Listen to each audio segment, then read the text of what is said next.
Gálatas, capítulo 4. Portanto, pensem da seguinte forma: enquanto não atingir a idade adequada, o herdeiro não está numa posição muito melhor que a de um escravo, apesar de ser dono de todos os bens. Deve obedecer a seus tutores e administradores até a idade determinada por seu pai. O mesmo acontecia conosco. Éramos como crianças, éramos escravos dos princípios básicos deste mundo. Mas, quando chegou o tempo certo, Deus enviou seu Filho, nascido de uma mulher e sob a lei. Assim o fez para resgatar a nós que estávamos sob a lei, a fim de nos adotar como seus filhos. E porque nós somos seus filhos, Deus enviou ao nosso coração o Espírito de seu Filho, e por meio dele clamamos: Abba, Pai. Agora você já não é escravo, mas filho de Deus. E uma vez que é filho, Deus o tornou herdeiro dele. Antes de conhecerem a Deus, vocês eram escravos de supostos deuses que, na verdade, nem existem. Agora que conhecem a Deus, ou melhor, agora que Deus os conhece, por que desejam voltar atrás e tornar-se novamente escravos dos frágeis e inúteis princípios básicos deste mundo? Vocês insistem em guardar certos dias, meses, estações ou anos. Temo por vocês. Talvez meu árduo trabalho em seu favor tenha sido inútil. Irmãos, peço-lhes que sejam como eu, pois eu também sou como vocês. E vocês não me trataram mal, e certamente se lembram de que eu estava doente quando lhes anunciei as boas novas pela primeira vez. Embora minha saúde precária fosse uma tentação para me rejeitarem, vocês não me desprezaram nem me mandaram embora. Ao contrário, acolheram-me e cuidaram de mim como se eu fosse um anjo de Deus, ou mesmo o próprio Cristo Jesus. Que aconteceu com a alegria que vocês demonstraram naquela ocasião? Estou certo de que, se fosse possível, teriam arrancado os próprios olhos e os teriam dado a mim. Acaso me tornei inimigo de vocês porque lhes digo a verdade? Esses falsos mestres estão extremamente ansiosos para agradá-los, mas as suas intenções não são boas. Querem afastá-los de mim para que dependam deles. Se alguém deseja agradá-los, muito bem, mas que o faça sempre e não só quando estou com vocês. Ó meus filhos queridos, sinto como se estivesse passando outra vez pelas dores de parto por sua causa. E elas continuarão até que Cristo seja plenamente desenvolvido em vocês. Gostaria de poder estar aí com vocês para lhes falar em outro tom. Mas, distante como estou, não sei o que mais fazer para ajudá-los. Digam-me, vocês que desejam viver debaixo da lei, acaso sabem o que a lei diz de fato? De acordo com as Escrituras, Abraão teve 2 filhos, um nascido de uma escrava e outro de sua esposa, que era livre. O filho da escrava nasceu segundo a vontade humana. O filho da mulher livre nasceu segundo a promessa. Essas 2 mulheres ilustraram 2 alianças. A primeira, Agar, representava o Monte Sinai, onde o povo recebeu a lei que os escravizou. E Agar, que é o Monte Sinai na Arábia, representa Jerusalém de agora, pois ela e seus filhos vivem sob a escravidão da lei. A segunda, Sara, representava a Jerusalém celestial. Ela é a mulher livre e é nossa mãe. Como dizem as Escrituras, alegre-se, mulher sem filhos, você que nunca deu à luz. Grite de alegria, você que nunca esteve em trabalho de parto, pois a abandonada agora tem mais filhos que a mulher que vive com o marido. E vocês, irmãos, são filhos da promessa, como Isaque. Ismael, o filho nascido da vontade humana, perseguiu Isaque, o filho nascido do poder do Espírito, e o mesmo ocorre agora. Mas o que dizem as Escrituras sobre isso? Livre-se da escrava e do filho dela, pois o filho da escrava não será herdeiro junto com o filho da mulher livre. Portanto, irmãos, não somos filhos da escrava, somos filhos da mulher livre.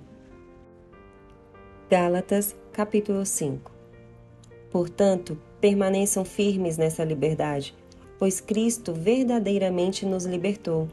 Não se submetam novamente à escravidão da lei. Prestem atenção. Eu, Paulo, lhes digo: se vocês se deixarem ser circuncidados, Cristo de nada lhes servirá. Volto a dizer: todo aquele que se deixa ser circuncidado deve obedecer a toda a lei. Pois, se vocês procuram tornar-se justos diante de Deus pelo cumprimento da lei, foram separados de Cristo e caíram para longe da graça. Mas nós que vivemos pelo Espírito esperamos ansiosamente receber pela fé a justiça que Deus nos prometeu. Pois em Cristo Jesus não há benefício algum em ser ou não circuncidado. O que importa é a fé que se expressa pelo amor. Vocês estavam indo bem na corrida. Quem os impediu de seguir a verdade? Certamente não foi Deus quem os levou a pensar assim, pois Ele os chamou para serem livres. Um pouco de fermento se espalha por toda a massa. Confio que o Senhor os guardará de crer em falsos ensinamentos. Aquele que os perturbar, seja ele quem for, será julgado. Irmãos, se eu ainda prego que vocês devem ser circuncidados, como dizem alguns, por que continuo a ser perseguido? Se eu não pregasse a salvação exclusivamente por meio da cruz, ninguém se ofenderia. Esses sujeitos que os perturbam deveriam castrar a si mesmos. Porque vocês, irmãos, foram chamados para viver em liberdade. Não a usem, porém, para satisfazer sua natureza humana. Ao contrário, usem-na para servir uns aos outros em amor, pois toda a lei pode ser resumida neste único mandamento: ame o seu próximo como a si mesmo. Mas, se vocês estão sempre mordendo e devorando uns aos outros, tenham cuidado, pois correm o risco de se destruírem. Por isso digo, deixem que o Espírito guie sua vida. Assim, não satisfarão os anseios de sua natureza humana. A natureza humana deseja fazer exatamente o oposto que o Espírito quer, e o Espírito nos impele na direção contrária àquela desejada pela natureza humana. Essas duas forças se confrontam o tempo todo, de modo que vocês não têm liberdade de pôr em prática o que intentam fazer. Quando, porém, são guiados pelo Espírito, não estão debaixo da lei. Quando seguem os desejos da natureza humana, os resultados são extremamente claros: imoralidade sexual, impureza, sensualidade, idolatria, feitiçaria, hostilidade, discórdias, ciúmes, acessos de raiva, ambições egoístas, dissensões, divisões, inveja, bebedeiras, festanças desregradas e outros pecados semelhantes. Repito o que disse antes: quem pratica essas coisas não herdará o reino de Deus. Mas o Espírito produz este fruto: amor, alegria, paz, paciência, amabilidade, bondade, fidelidade, mansidão e domínio próprio. Não há lei contra essas coisas.